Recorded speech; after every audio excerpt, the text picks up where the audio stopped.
Esta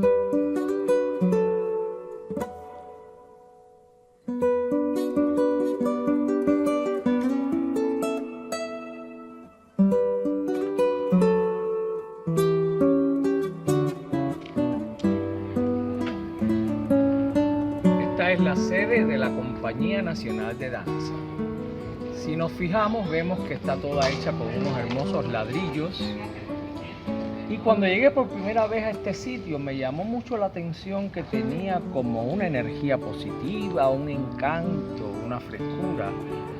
Y cuando lo comenté con la que en aquel momento era la administradora, me dijo, pues nada más lejos de eso, porque aquí estaban los mataderos de Madrid. Así que supuestamente era un lugar lleno de un poco de dolor, pues mataban a todas las reses que iban a ser consumidas después en la ciudad. Para no alargarme mucho en el comentario, si quieren los invito a pasar para que vean la sede de la Compañía Nacional de Danza en estos antiguos mataderos, que comparte espacio junto con la Casa del Reloj, un centro cultural, y nuestros amigos de la Compañía de Ballet Español.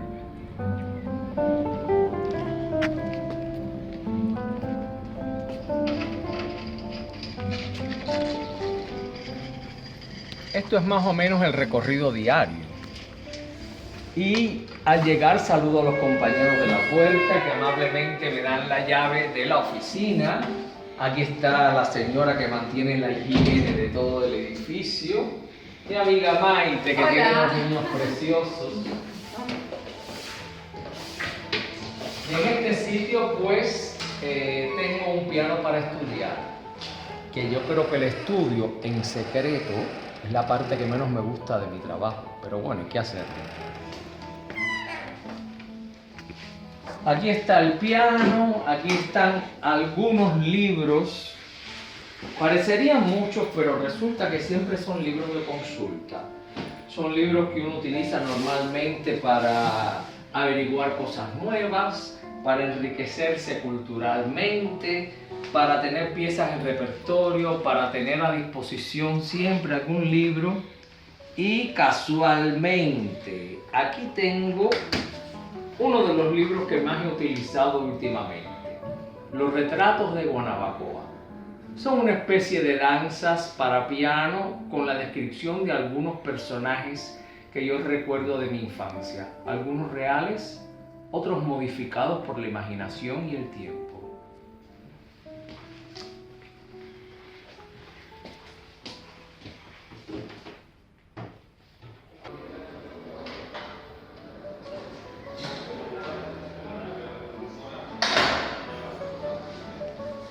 Pues después de haber calentado un poco, de haber estirado los dedos, de prepararme, pues me dirijo como cada día a los salones de clases.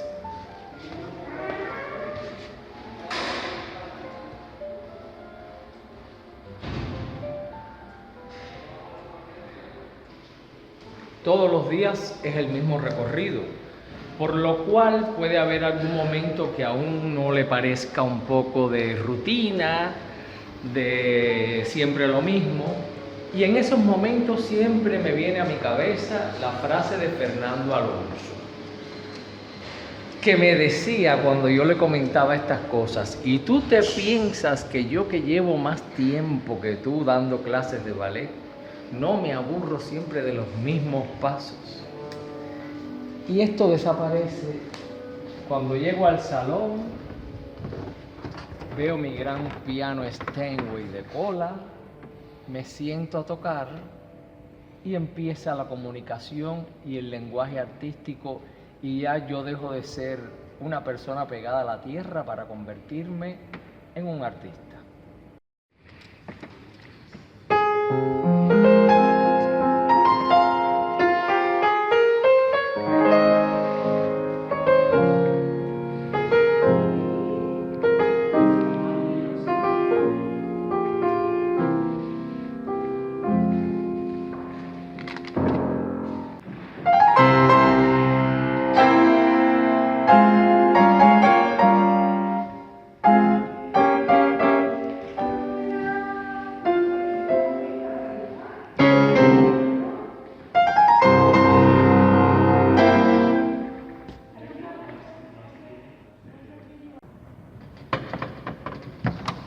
Hay que tocar muchas puertas en la vida para que alguna se abra y para que alguien te escuche.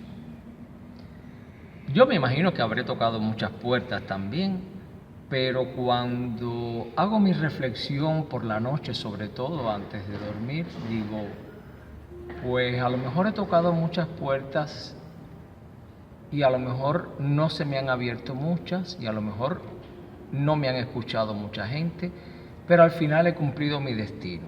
He llegado a ser pianista, he llegado a hacer un trabajo que me gusta y he logrado componer mis propias obras.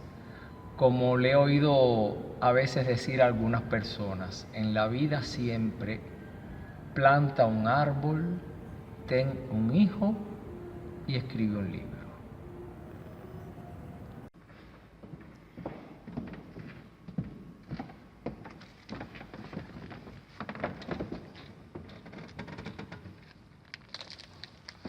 Maestro, su música.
La vida puede separar recuerdos agradables de la realidad que estemos viviendo.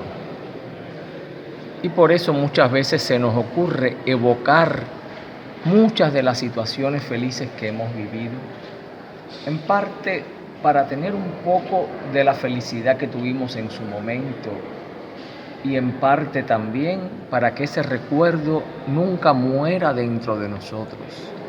Y cada vez que lo evoquemos de alguna manera, se fije con más fuerza en nuestra memoria.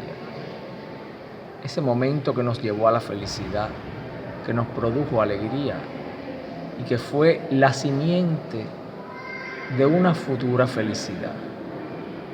Así, evocando continuamente los recuerdos para volver a sentir la felicidad que sentí en su momento, y para también fijarlos cada vez más en mi memoria, con el miedo de que en algún momento pudiera olvidar algún detalle interesante, fueron saliendo estos 12 personajes de mi infancia y con un afán mayor todavía de plasmarlos para la posteridad, para cuando ya yo no esté con ellos, dejarlos escritos en estos 12 retratos de Guanabacoa.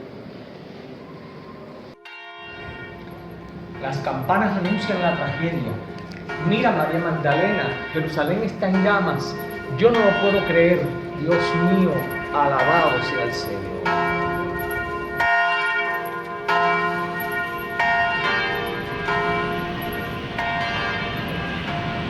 Una de las cosas que más echo de menos de Cuba es el mar. En Madrid no tenemos mar, pero sin embargo España está rodeada de agua por todas partes. Y por eso hemos venido aquí a esta hermosa ciudad de Santander, a orillas del mar Cantábrico, para comenzar este nuevo rodaje sobre mi vida musical. Y aquí les voy a hablar un poco de los retratos de Guanabacoa. Guanabacoa en arhuaco significa mar alto que tiene agua buena. Así que una vez más está el agua entre nosotros.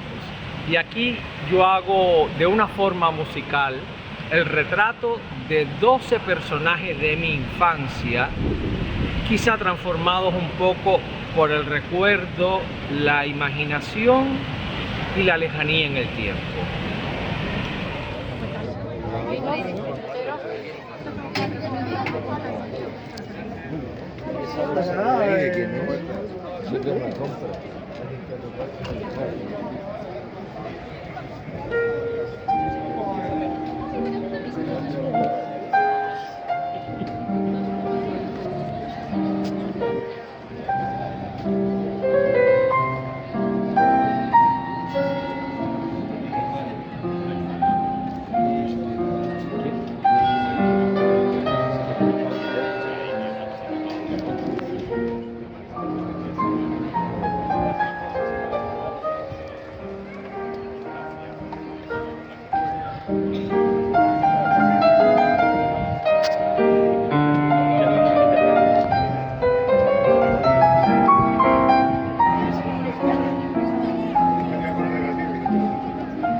En muchas ocasiones, el deseo y la planificación de los padres no tiene mucho que ver con el de los hijos. Y este fue el caso de la negrita pianista. La niña desde pequeña quiso ser bailarina, pero su madre se empeñó en que fuera pianista. Y con mucho trabajo le compró un piano que pagaba a plazos y le pagaba las clases al maestro de piano que todos los viernes religiosamente venía a darle clases. Todos los días la madre se sentaba a coser mientras la niña estudiaba el piano y así la tenía controlada. Pero si tenía que salir a hacer algo en algún momento, la niña aprovechaba, dejaba de estudiar y se ponía a bailar. Cuando alguien la veía por la ventana, solían decirle: mijita, tú no puedes ser bailarina, tú eres negrita, tienes que ser rumbera. A ella prácticamente no le interesaba mucho. Y según dicen los vecinos, al final, cuando logró tocar un poco el piano, se dedicó a pianista acompañante de ballet. Y así estaba un poco más cerca de sus sueños, a la vez que complacía a su madre.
La costurera era la madre de la negrita pianista.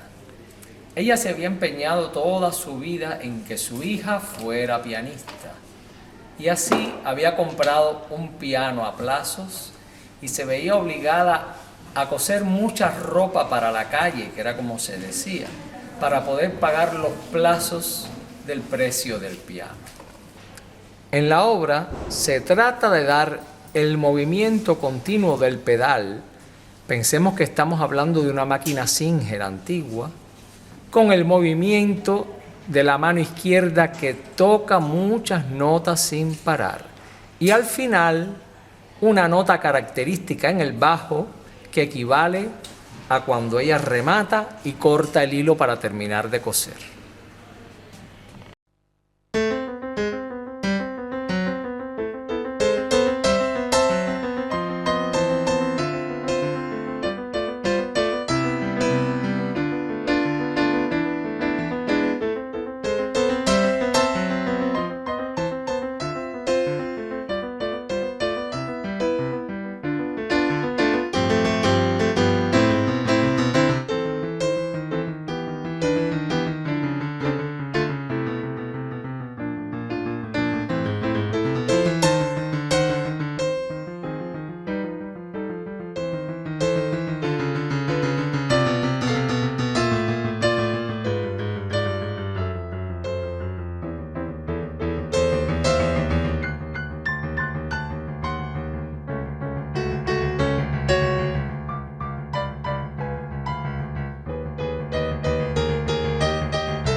Quizá el personaje más triste de todos era el de la viuda. Una mujer cargada de tristeza, de angustia. Nunca recuerdo verla sonreír y siempre iba vestida de negro. Originalmente guardaba el luto del marido que había fallecido, pero parece que era muy tradicional en esa familia, en ese contexto, llevar luto por las personas fallecidas, y en el tiempo en que se terminaba el luto por el marido, pues moría otra persona llegada de la familia y ella volvía a comenzar otro luto, y por eso la recuerdo toda mi vida siempre vestida de negro y siempre con cara de tristeza.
María Moñitos era un personaje sumamente nervioso. Su característica era que tenía el pelo muy lacio, bastante largo, y se hacía unas coletas, a veces lo que le llamábamos motonetas, con dos moños a los lados. Y como era tan nervioso y tenía el pelo tan largo y tan lacio, pues cada vez que hablaba, gesticulaba o hacía algo, pues se le movía mucho el pelo. Y con ese nombre, por extensión, se conocieron también mucha gente que a veces andaba un poco despeinada.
pieza La viejita Mercedes trata de recordar de alguna manera la personalidad de una anciana que había perdido una pierna.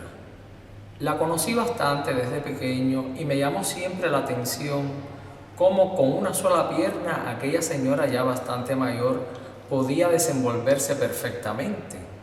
Y entonces en esta pieza yo trato de hacer siempre sobre una nota tenida en el bajo, una nota pedal que no cambia durante toda la pieza, pues hacer toda una serie de elaboraciones armónicas y melódicas por encima de esa nota, de forma tal que dé la sensación de cambios constantes que puede experimentar una persona sobre un soporte único.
Convertirse en una divorciada era como ser apartada a un rincón de la sociedad donde la pobre mujer no tenía derecho a nada.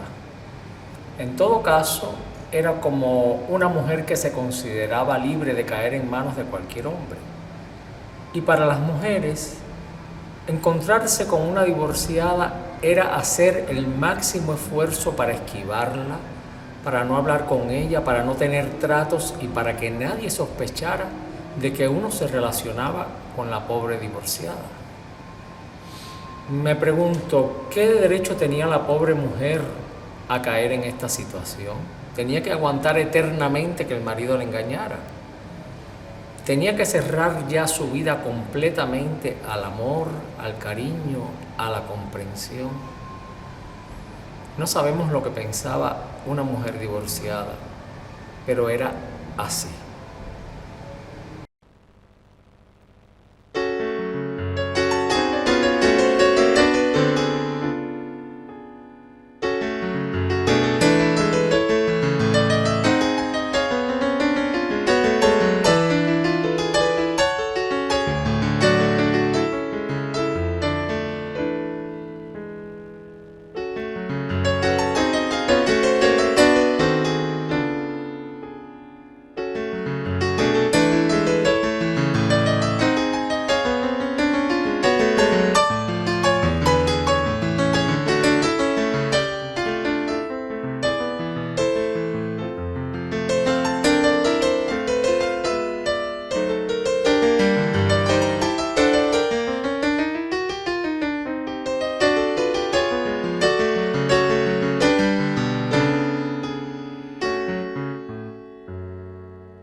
Los únicos campesinos del mundo que reciben el nombre de guajiro son los campesinos de Cuba.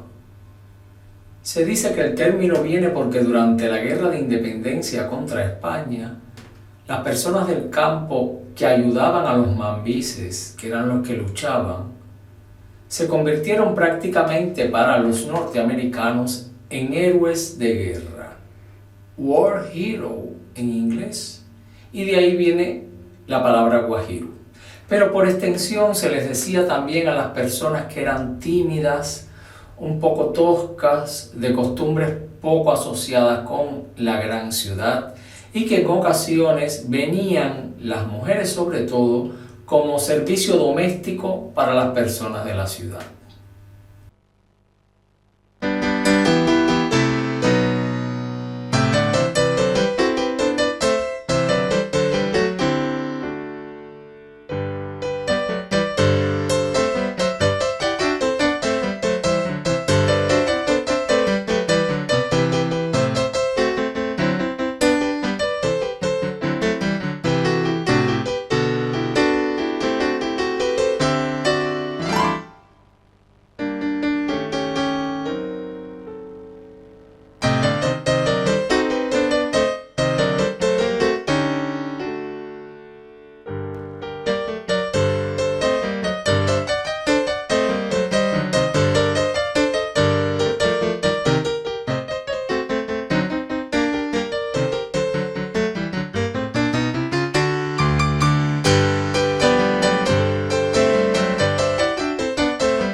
En la obra La Copiona, aunque copiona no es un término muy elegante, yo estoy describiendo la rivalidad que existía entre dos familias vecinas. Esto se ponía de manifiesto que si una de las familias pues pintaba la fachada de la casa, los otros tenían que pintarla también. Si estos compraban algún tipo de equipo, un sofá, un televisor, pues estos también lo compraban, aunque no les hiciera mucha falta. Si cambiaban las cortinas, igualmente ellos la cambiaban. Este tipo de imitación, de emulación, yo la trato de dar en la música trabajando el contrapunto imitado a la manera de Juan Sebastián Bach. Hay un tema que comienza, inmediatamente la otra mano comienza a imitar el mismo tema y después vienen los contratemas superponiéndose de la misma manera que en la vida real pues empiezan los temas y los contratemas hasta que llega un momento en que no se sabe realmente quién está imitando a quién, porque todo se va fundiendo en el mismo contrapunto.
La partitura más corta es la de la vendedora, quizá porque fue de todos estos personajes con el que menos relación yo tuve, nunca lo conocí directamente y además solo le oía de lejos anunciando sus productos a través de sus pregones. Este pregón trata de ser imitado con la música en cuanto a las inflexiones de la misma forma del lenguaje que ella utilizaba. Y como es un motivo corto, cuando ella pasaba por mi acera, pues se oía más fuerte que cuando anunciaba el producto por la acera de enfrente. Y entonces es cuando yo repito el mismo motivo, pero más piano.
tenemos algunos cargos, algunas responsabilidades que a veces trascienden a nuestro propio nombre. Y por eso a veces la gente dice el señor director, el pianista, el responsable de... Y en Guanabacoa teníamos a la camarera de la Virgen de la Asunción, que era la patrona de la villa, y ella se encargaba de todo lo relacionado con la imagen de la Virgen.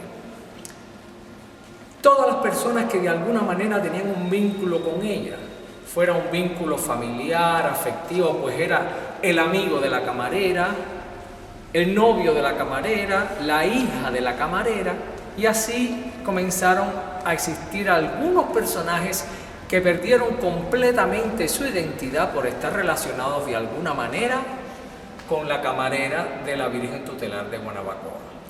Y así surgió, de alguna manera, el caso de la hija, de la prima, de la cuñada, de la camarera, de la Virgen de la Asunción de Guanabacoa.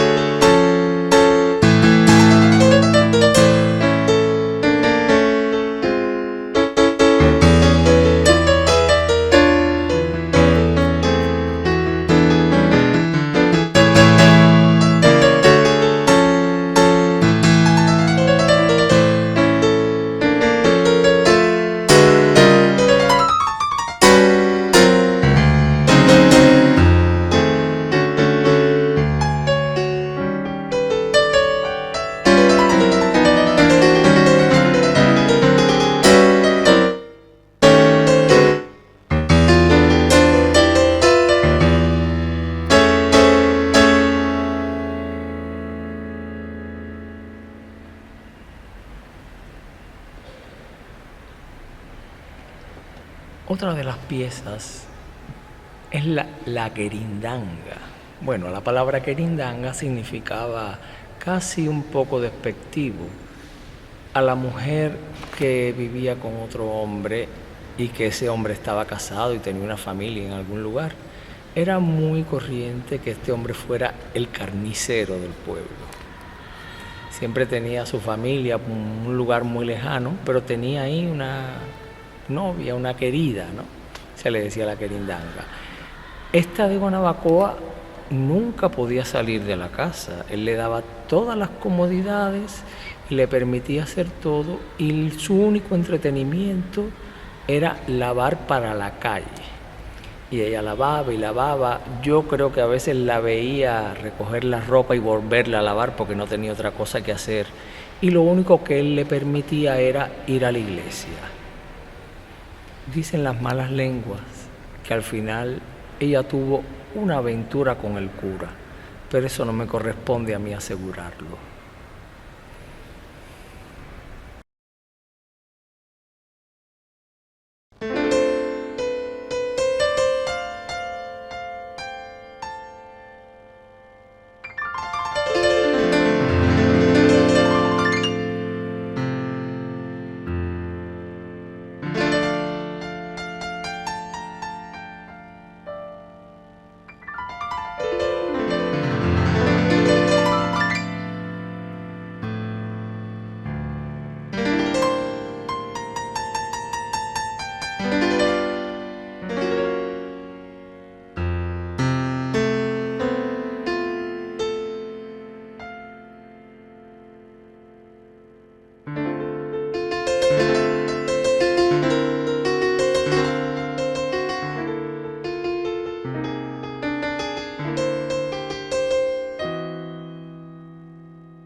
fotingo es el nombre que se le da a un coche muy antiguo y de funcionamiento defectuoso.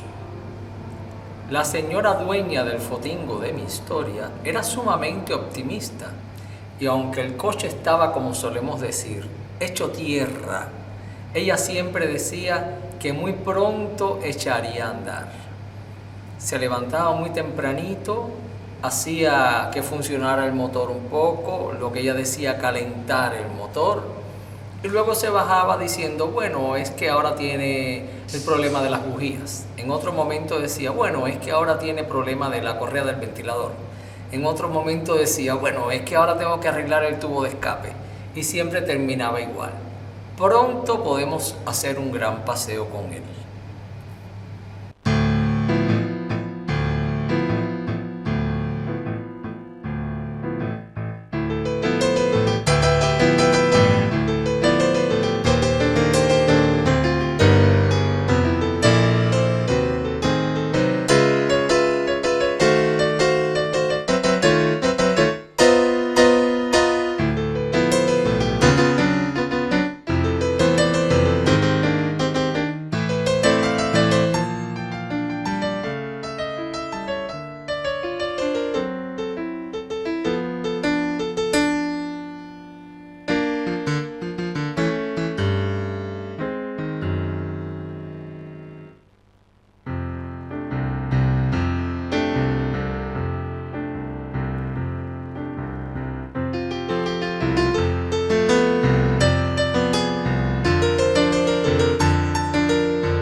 Como un fotógrafo o un pintor, un músico también puede ofrecernos un retrato, si bien de forma menos concisa, pero mucho más imaginativa.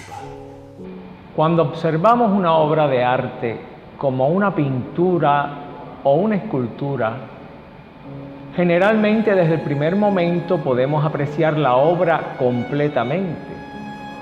No es así en el caso de la danza y de la música, que son artes que se van desarrollando en el tiempo. Nuestro cerebro va guardando los datos de lo que vamos viendo o de lo que vamos escuchando y al final pues puede completar de alguna forma una obra completa. Quizá en nuestra vida a veces tenemos que dejar pasar acontecimientos, algunas cosas que no comprendemos completamente y esperar al final para que nuestro cerebro y nuestra alma hayan tenido tiempo de verlo todo y de organizar de alguna manera la secuencia de la gran obra de arte que es nuestra vida.